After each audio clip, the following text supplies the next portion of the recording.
Hey, Skillest people, another swing analysis, and super lucky to have Drew Steckel here and Kevin Nah. How are you, Drew? I'm doing well, thank you. Surviving the Las Vegas heat and the pandemic at the same time? Yeah, I've been out teaching in about 109-degree heat for the last 5 days at home, and then I head to the Tahoe tournament next week for the Barracuda, and then I go to the PGA Championship, and then 1 week at home, and then playoffs. How good. That's good. You have Yep. jumping on planes and things like that doesn't bother you too much? You just get a mask and you just suck it up and sit on a plane, and you're out wearing a mask at the airport for 6 hours across the country going, all right. It's hard because a lot of things aren't open at the airport, so you better eat before you get there. Wow, that's crazy. Yeah, right. Well, you got to do what you got to do these days, unfortunately. But we want to have a chat about this golf swing today because it's just been awesome what you've done with Kevin. So you've worked with Kevin for the last 3 years. He's won every year. He's won 3 times in 3 years. And before that, I think he'd won once, maybe. Has he won 4 times total? And Yep. Kevin would probably be happy for me to say, and stop me if I'm wrong, but Kevin's been one of these players. He's sort of been mid-range for a lot of years, had so much potential, and just could never quite get it together. He actually went through a stage where he almost had swing yips. He was swinging above the ball and all sorts of crazy stuff. And since he's met you, effectively, he competes every single week, which is the coolest thing in the world. And what I think it'd be really good to talk about, like even if I get this like through to the finish here. So this is what Kevin hates, right? This is Yes. what he's always hated, isn't it? He's hated the flip and the crossover with the hands, which has caused what in particular, Drew? Like, what were his biggest misses? The thing is his neck tilts and the way he would come down, he was always trying to find a way to square the face. And his miss was kind of like a block right. And then he wouldn't know, how far right it would go or what it would do. So, it's something that he's kind of fought even as a kid and throughout his career. So, as soon as he got, a few things that he finished, okay, I know these feels work and this is what I do. Kevin's really good about doing drills at home that are pretty extreme. And then once he gets to a tournament, he likes to just kind of go. So we go overkill at home. So, we'll discuss it later, kind of ideas and things we do as drills for him to get things where he sees it on video and goes, okay, am I always going to have perfect wrist angles, or am I, always going to see my head right there on top, centered at the middle, impact or something? He doesn't, he's not that picky. Right, but you just constantly drill it to try and get it there. And so, like looking at you mentioned neck tilt, so you can see his head angle, neck tilt there. This is what you're talking about, the way his head would sit on top of his body there? Yep. Yeah. And what does that influence? Like if he gets that sort of, he almost looks at it like he's looking at the ball sort of cockeyed that way, doesn't he? Like that. Yeah. How does He would kind of tilt it left, and then it would go, you move it this way, and then it would move backwards. So, yeah. On the downswing, his head was moving so much both directions that, he would come down and that thing would keep moving back and back and back and back. And then the upper body was so far behind, he would kind of find ways to like, okay, well, I got to find a way to square it. Yeah. So the further the head and neck went the wrong way at the top, the more he had to go back with his top this way. So now he get too much side bend this way coming in, would you say? Yep. On the way down, and the face would get really, really open. So the more his body would go back, so his top half would actually go in this direction, the more the hands would then take over through here. Yep. And you can see it's stalling there, isn't it? So nothing's actually everything's staying back with the body. His hips have stopped, his shoulders have stopped, and the only thing that's operating is his hands. So that's really, really cool. So the one on the left, the right. I always get those two wrong. So straight away you can see that his head looks different there at the start. Looks like it's a little bit more like this, would you say? Yep. Well, exactly. It's more, even if you took your chin and you had a reference point, you want your chin slightly, angled a little bit towards your left heel. And that will help. That will help you turn and keep your left tilts or anything like that. If you get some tilting going on, it'll help kind of the reverse pivot look with your upper body. 100%. So the more you can actually get your neck and head sitting on your spine the correct way, the more it actually allows you to go, as you were saying before, you can actually rotate and go deeper with you. So the more your head sits this way, like using the Skillest emblem, really. Like, so the more it sits that way, the more your shoulders can go around that way. And if you get it this way at all, the more it actually wants to get inverted, probably. Yep. Your spine is going to react to, balancing out where your head's at. Yeah, that's crazy. And then, so just really quickly, the old one again. This is the really back with the body and then the flipping over with the hands. And then on the way down in this one, it's dead set the opposite, isn't it? Like he actually bumps, he gets a little transition forward. His top half, this is so much more on top of the ball as he's coming in.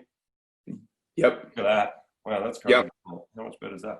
And then this is all pushing up and around. So he gets less of the crossover in the hands, and his right hip, shoulders, and everything are moving around and up as one thing through here, rather than here, the hands are moving independently and the body stays back. Exactly. And the thing about it is there's a lot of different ways to work on it. Sometimes we work on the legs. Sometimes we work on, making sure, because, if he slightly feels like his left arm, comes slightly towards the ball too much, he feels like, okay, well, I got to get this club back in later in my downswing, so he'll tilt more. So, you pinpoint it in different ways, and sometimes we'll work on how much, slide or linear work of his hips that he does. If that gets out of control and his leg work gets sloppy, the upper body falls backwards. So that's what, so you were saying, so you like to see him not get too linear this way on the way down. So like getting into what you actually worked on the downswing in terms of the concept to get it more forward and more around. What were you actually trying to get him to do here? So he would feel like he kind of sits back in his right hip a little longer. So he's kind of like, he's not pausing, but he's not having a quick transitional pressure. The pressure's not going too left too early. So because when he shifts too early to the left and the upper body, if that's not moving with it, he's going to, be backwards and tilted too far right. Yeah. So that goes to, so this one just sits into the right hip a little bit, doesn't transition as much with the hips across. Consequently, he doesn't look like he gets, this much angle on the way back. He looks like he stays on top of it. And then so much more forward there with his sternum and his top, and then around. So that's more, it's a body release now, isn't it? It's not a hand release. And once you do that, how does that affect the club face? Well, he knows, he won't, have to try to square the face up and sequence out his swing. And kind of the glue that puts it all together, it's a lot easier for him day in, day out to have a more consistent miss, right? And that's the goal with, with tour players, they all have patterns. And the thing with them is, you're fine-tuning little details of their patterns. They're obviously all really good at what they do. So, you're trying to minimize some of their flaws and, really get into it and say, okay, are we going to reinvent the wheel and completely tear down your swing? No, we're going to work around your swing and go, okay, let's chip away at it, right? And that's the thing with any golfer that you work with, is it going to change in 2 days? No. Are you going to chip away and work on your swing and go, okay, well, these are my flaws and this is my pattern, so let's work around it and find different ways. And how do you do that, like day to day onto it? It's just it's a totally different world to, say, a coach like me. I coach the occasional tour player, but I just teach, a lot of guys that are, trying to play off either 1 or 12 or, even just trying to get into, the 20s or something like that. It's a very different story because you can say to a lot of those guys, okay, you're not going to play for a month and, we're just going to do some drills and stuff like that. But these guys are out on tour. Like, they've got to keep their card.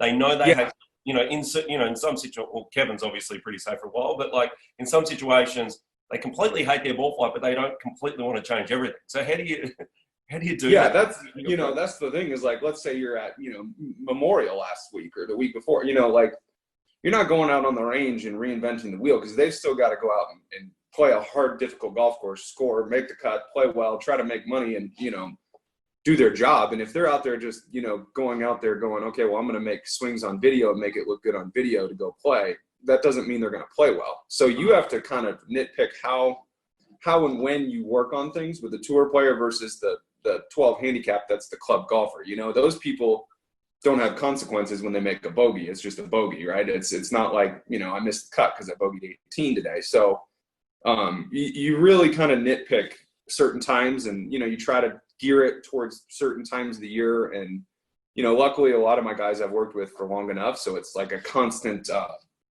there's not like, they're not getting fresh ideas all the time. Sometimes you're saying the same thing to them for 6 months. Sometimes you're changing few things, and you kind of steer them in a direction towards what you've done and what worked and what did work when you played on the golf course. Because they've got to be comfortable enough in their brain and processing, like, okay, I can play with that swing. Like, Kevin knows what he can go play with.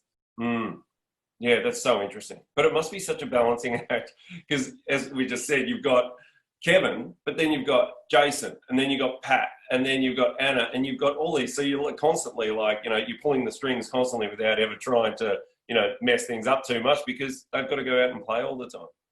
Exactly. It's fun to work with different people, and sometimes it's fun to work with the guy that is playing golf for a year, whatever it is. It's always fun. It's just learning the communication with people and helping them understand it in a pretty simple manner or simple way, and making them enjoy working on their golf swing, whether they're a tour player winning PGA Tour events, or it's the guy that's a 20 handicap that wants to be a 10. If you get them, in the right direction and give them a blueprint, I think that they're going to have a commitment, like going to the gym. It's, here's your routine. Here's, what your gym 4 days a week, 3 days a week. Here's how many days you have. And that's, you kind of go down this plan and see how it goes for the next 6 months. Mate, that's obviously what makes you so successful. So it's just awesome to watch, the success that you've had, and good luck next week. You're in, where did you say you are next week? I am going to the Barracuda, actually, instead of the WGC. So I'm going to Reno. I think it's in Truckee, California. So it's the opposite field event at, it's the opposite of WGC. WGC, yeah. Well, I'm sure it'll be beautiful up there, mate. And thanks for your time. Really appreciate it, Drew. And once again, thanks for being on Skillest. Anyone can learn from you. That's the coolest thing right now. Anyone can jump on Skillest and learn from one of the best tour coaches. Yeah, thanks for having me. It's cool being I've enjoyed it over this shutdown, being on there and, getting to meet people and have relationships and helping people with golf. And it's cool to talk to them and help them. And it's such an easy, instant way for these people to, kind of have structure to getting better. It's not, they don't have to get on a plane and come to Las Vegas for a lesson. They get to come out and say, okay, well, I'm at home and, here's my lesson, and I get to send a lesson every 2 weeks or once a week or whatever they want,